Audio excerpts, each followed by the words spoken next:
Sir, ಇವತ್ತೆಲ್ಲ ಕಡೆ ಪ್ರಚಾರ ಮಾಡ್ತಾರೆ. ರೆಸ್ಪಾನ್ಸ್ ಹೇಗೆ ವ್ಯಕ್ತವಾಗ್ತಾ ಇದೆ ಸರ್?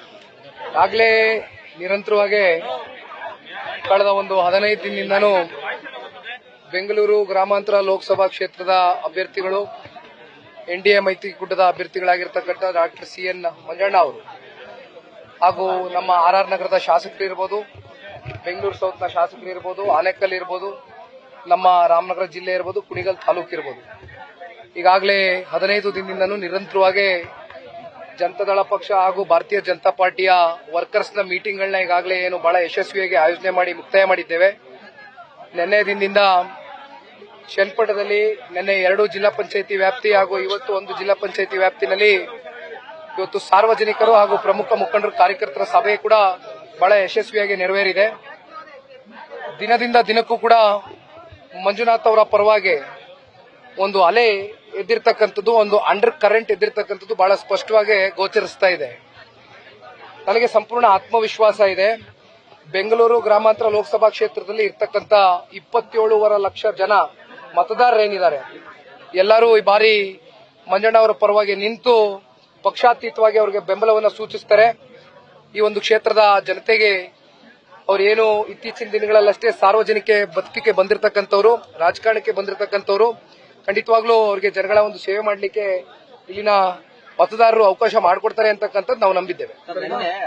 ಕಾಂಗ್ರೆಸ್ ನಾಮಪತ್ರ ಸಲ್ಲಿಕೆ ಇದು ಒಂದ್ ನಿಮಿಷ ದೇವೇಗೌಡರ ವಿಚಾರ, ಕುಮಾರಣ್ಣವರ ವಿಚಾರ ಎಲ್ಲವನ್ನೂ ಕೂಡ ಮಾತನಾಡಿದ್ದಾರೆ. ಸರ್ವೇ ಸಾಮಾನ್ಯ ಅದು. ಏಕೆಂದ್ರೆ ಇವತ್ತು ನೇರ ಸ್ಪರ್ಧೆ ಇರತಕ್ಕಂಥದ್ದು ಎನ್ಡಿಎ ಮೈತ್ರಿಕೂಟದ ಅಭ್ಯರ್ಥಿ ಅಂದ್ರೆ ಜನತಾದಳ ಪಕ್ಷ ಹಾಗೂ ಬಿಜೆಪಿ ಪಕ್ಷ ಎರಡೂ ಪಕ್ಷಕ್ಕೆ ಸೇರಿರ್ತಕ್ಕಂಥ ಅಭ್ಯರ್ಥಿ ವರ್ಸಸ್ ಕಾಂಗ್ರೆಸ್. ಸೊ ಸಹಜವಾಗಿ ಸಾಮಾನ್ಯವಾಗಿ ಅವರ ಟೀಕೆ ಪ್ರಹಾರಗಳನ್ನ ಪ್ರತಿನಿತ್ಯ ನಾವು 1 ತಿಂಗಳಿಂದಾನು ರಾಮನಗರದಲ್ಲಿ ಇರ್ತಕ್ಕಂಥ ಶಾಸಕರುಗಳೇನಿದ್ದಾರೆ, ಜಿಲ್ಲೆಯ ಶಾಸಕರುಗಳು ಪ್ರತಿನಿತ್ಯ ಯಾವ ರೀತಿ ಅವರು ಲಘುವಾಗಿ ಮಾತನಾಡ್ತಾ ಇದ್ದಾರೆ ಅಂತಕ್ಕಂಥದನ್ನ ರಾಜ್ಯದ ಜನತೆ ಗಮನಿಸ್ತಾ ಇದ್ದಾರೆ ಬಹಳ ಸೂಕ್ಷ್ಮವಾಗಿ. ಹಾಗಾಗಿ ಇವತ್ತು ಬಹಳ ಪ್ರಬುದ್ಧತೆಯಿಂದ, ಬುದ್ಧಿವಂತಿಕೆಯಿಂದ, ಪ್ರಜ್ಞಾವಂತಿಕೆಯಿಂದ ಪ್ರಬುದ್ಧ ಮತದಾರ ತಂದೆ ತಾಯಂದ್ರುಗಳು ಒಂದು ಒಳ್ಳೆಯ ವ್ಯಕ್ತಿಯನ್ನ ಆಯ್ಕೆ ಮಾಡ್ತಾರೆ ಅಂತಕ್ಕಂಥದ್ದು ನಾನು ನಂಬ್ಕೊಂಡಿದ್ದೇನೆ. ದೇವೇಗೌಡರು ಸುಳ್ಳುಗಾರ ಅಂತ ಸಿಎಂ ಹೇಳಿದ್ದಾರೆ. ಇವತ್ತು ಈ ರಾಜ್ಯದ ಮುಖ್ಯಮಂತ್ರಿಗಳು ಆದ್ರೆ ಈ ರೀತಿ ದೇಶದ ಮಾಜಿ ಪ್ರಧಾನಮಂತ್ರಿಗಳು ರೈತರಿಗೋಸ್ಕರ, ನಾಡಿನ ನೀರಾವರಿಗೋಸ್ಕರ ಅವರ ಜೀವನವನ್ನೇ ಮುಡುಪಿಟ್ಟಿರ್ತಕ್ಕಂಥ 91 ವಯಸ್ಸಿನಲ್ಲಿ ಇವತ್ತಿಗೂ ಕೂಡ ಅವ್ರಿಗೆ ದೇಶದ ಮೇಲೆ, ವಿಶೇಷವಾಗಿ ನಮ್ಮ ರಾಜ್ಯದ ಮೇಲೆ ಇರ್ತಕ್ಕಂಥ ಬದ್ಧತೆ, ಒಂದು ಕಾಳಜಿ ರಾಜ್ಯಸಭೆಯಲ್ಲಿ 91 ವಯಸ್ಸಿನ ದೇವೇಗೌಡರು ಸಾಹೇಬರು ಏನು ಮಾತನಾಡ್ತಾ ಇದ್ದಾರೆ ಇದನ್ನ ನೋಡಬೇಕಾಗ್ತದೆ. ಸಿದ್ದರಾಮಯ್ಯನವರು ಈ ರೀತಿ ದೇವೇಗೌಡರ ಬಗ್ಗೆ, ಒಂದು ಮುತ್ಸದ್ದಿ ರಾಜಕಾರಣಿ ಬಗ್ಗೆ, ಅವರ ಹಿರಿಯತನಕ್ಕೆ ಈ ರೀತಿ ಮಾತನಾಡ್ತಕ್ಕಂಥದ್ದು ಅವರ ವ್ಯಕ್ತಿತ್ವಕ್ಕಾಗ್ಲಿ ಅವರ ಸ್ಥಾನಕ್ಕಾಗ್ಲಿ ಶೋಭೆ ತರೋದಿಲ್ಲ ಅಂತಕ್ಕಂಥದ್ದು ಬಹಳ ಸ್ಪಷ್ಟವಾಗಿ ಹೇಳಬೇಕಾಗ್ತದೆ. ಮತ್ತೊಬ್ರು ಡಾಕ್ಟರ್ ಮಂಜುನಾಥ್ ಕಣಕ್ಕಿಳಿತಾ ಇದ್ದಾರೆ. ಇದೇನ್ ಕುತಂತ್ರವಾ, ಏನ್ ಸರ್ ಇದು? ಮಾಧ್ಯಮದವರು ತಾವೆಲ್ಲ ಬಹಳ ಬುದ್ಧಿವಂತರಿದ್ದೀರಿ. ನಿನ್ನೆ ದಿನ ನಾನು ಚನ್ನಪಟ್ಟಣಕ್ಕೆ ಬರ್ತಾ ಇದ್ದೆ, ಗಾಡಿನೆಲ್ಲ ಮುಳುಗ ತೋರಿಸ್ದ, ಯಾವ್ದೋ ಪತ್ರಿಕೆಯಲ್ಲಿ ಈ ರೀತಿ ಬಂದಿದೆ, ಯಾರೋ ಸಿಎನ್ ಮಂಜುನಾಥ್ ಅಂತಕ್ಕಂಥ ಇನ್ನೊಬ್ಬ ವ್ಯಕ್ತಿಯನ್ನ, ಬಹುಶಃ ಅವರ ತಂದೆ ಹೆಸರು ಮಂಜಣ್ಣ ಅವರ ತಂದೆ ಹೆಸರೇ ಅಂತಕ್ಕಂಥದನ್ನ ನಾನು ಕೇಳ್ಪಟ್ಟೆ. ಬಹಳ ಇದರಲ್ಲಿ ಬಹಳ ಪ್ಲಾನಿಂಗ್ ಅಲ್ಲಿ ಬಹಳ ನಿಸೀಮರು ಕಾಂಗ್ರೆಸ್ನವರು. ಬಹುಶಃ ಇದನ್ನೆಲ್ಲ ನೋಡಿದಾಗ ಎಲ್ಲೋ ಒಂದ್ ಕಡೆ ಕಾಂಗ್ರೆಸ್ನ ನಾಯಕರಿಗೆ ಒಂದು ಹತಾಶ ಮನೋಭಾವ, ಸೋಲ್ತಕ್ಕಂಥ ಒಂದು ಭಯದ ವಾತಾವರಣ ಅವರ ಮನಸ್ಸಿನಲ್ಲಿ ಬಹಳ ಗೋಚರಿಸ್ತಾ ಇದೆ ಅಂತಕ್ಕಂಥದ್ದು ಬಹಳ ಸ್ಪಷ್ಟವಾಗಿ ಅರ್ಥ ಆಗ್ತದೆ. ಸಾಕಷ್ಟು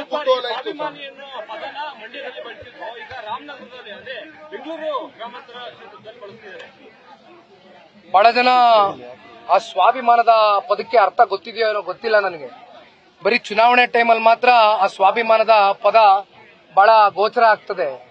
ಹಾಗಾಗಿ ಈ ಸ್ವಾಭಿಮಾನದ ಹೆಸರಲ್ಲಿ ಈ ರೀತಿ ಮಾತನಾಡ್ತಕ್ಕಂಥದ್ದನ್ನ ಬಿಟ್ಟು ನೀವೇನ್ ಪ್ರಾಮಾಣಿಕವಾಗಿ ಜನಗಳಿಗೆ ದುಡಿಮೆ ಮಾಡಕ್ ಬಂದಿದ್ದೀರಿ, ಪರವಾಗಿ ನಿಲ್ಲಕ್ ಬಂದಿದ್ದೀರಿ, ಫಸ್ಟ್ ನಿಮ್ ಮನಸ್ಸಾಕ್ಷಿಗೆ ನೀವು ಕರೆಕ್ಟ್ ಆಗಿ ನಡ್ಕೊಂಡ್ರೆ ಖಂಡಿತವಾಗ್ಲೂ ಆ ಭಗವಂತನೂ ನಿಮ್ ಜೊತೆ ಇರ್ತಾನೆ, ಜನನೂ ನಿಮ್ ಜೊತೆ ಇರ್ತಾರೆ, ಆಶೀರ್ವಾದ ಮಾಡ್ತಾರೆ.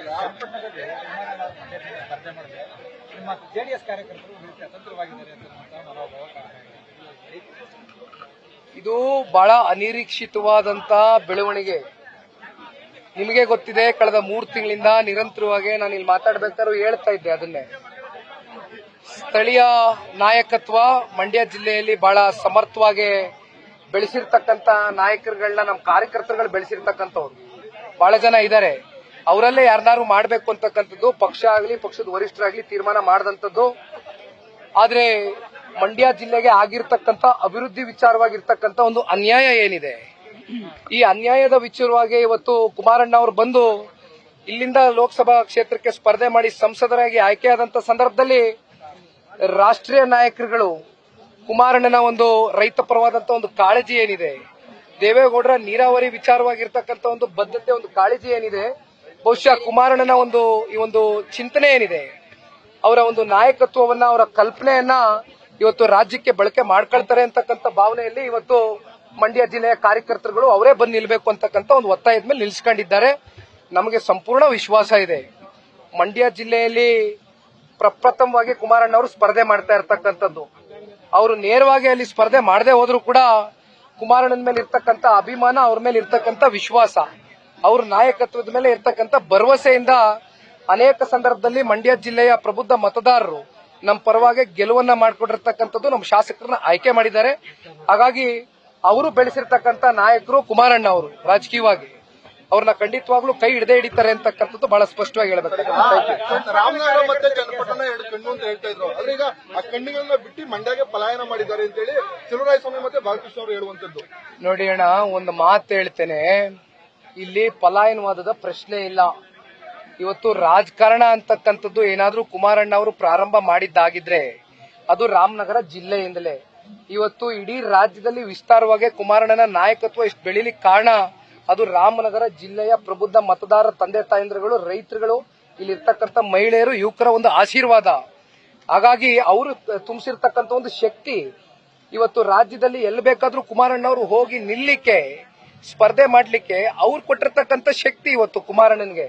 ಇಲ್ಲಿ ಪಲಾಯನವಾದದ ಪ್ರಶ್ನೆ ಇಲ್ಲ. ಅರ್ಥ ಆಯ್ತಲ್ಲಣ್ಣ? ಇವತ್ತು ಏನೋ ಬಾಲಣ್ಣ ಅವ್ರು ಏನೋ ಹೇಳ್ದಂಗಿತ್ತಲ್ಲ, ಮರ್ತ್ಬಿಟ್ಟೆ 2 ದಿನದಿಂದ. ಏನೋ ಪಾಪ ಏನೋ ಟೀಕೆ ಮಾಡಿದ್ರು, ಇರ್ಲಿ ಬಿಡಿ, ಇನ್ನೊಂದ್ಸಲಿ ಕೇಳ್ದಾಗ ಹೇಳ್ತೀನಿ ಅವ್ರ ಬಗ್ಗೆ.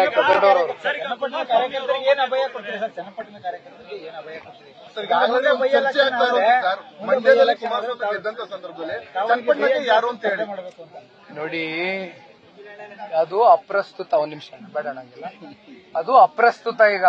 ಈಗ ನಮ್ಮ ಮುಂದೆ ಇರ್ತಕ್ಕಂಥದ್ದು ಈ ಲೋಕಸಭಾ ಚುನಾವಣೆ, ದೇಶದ ಚುನಾವಣೆ, ರಾಷ್ಟ್ರದ ಚುನಾವಣೆ. ಹಾಗಾಗಿ ಇದು ಮುಕ್ತಾಯ ಆದ್ಮೇಲೆ ಎಲ್ಲ ತೀರ್ಮಾನ. ಚುನಾವಣೆ ಆಗ್ಲೇಬೇಕಲ್ಲ ಸರ್, ಚುನಾವಣೆ ಆಗ್ಲೇಬೇಕು. ಕಾರ್ಯಕರ್ತರ ಜೊತೆ ನಾನಾಗ್ಲಿ ನಮ್ಮ ತಂದೆಯವರಾಗ್ಲಿ ಎಂದೂ ಕೂಡ ಇದೀವಿ, ಕೊನೆ ಉಸಿರವರೆಗೂ ಇಲ್ಲೇ ಇರ್ತೀವಿ. ನಮ್ಮ ಮನೆ ಇರೋದು ಬಿಡದಿನಲ್ಲೇ, ನಾವಿರೋದು ಈ ಜಿಲ್ಲೆನಲ್ಲೇ. ನ್ಯೂಸ್ ಫಸ್ಟ್, ನಿರ್ಭೀತಿಯಿಂದ ನಿಮ್ಮ ಪರವಾಗಿ.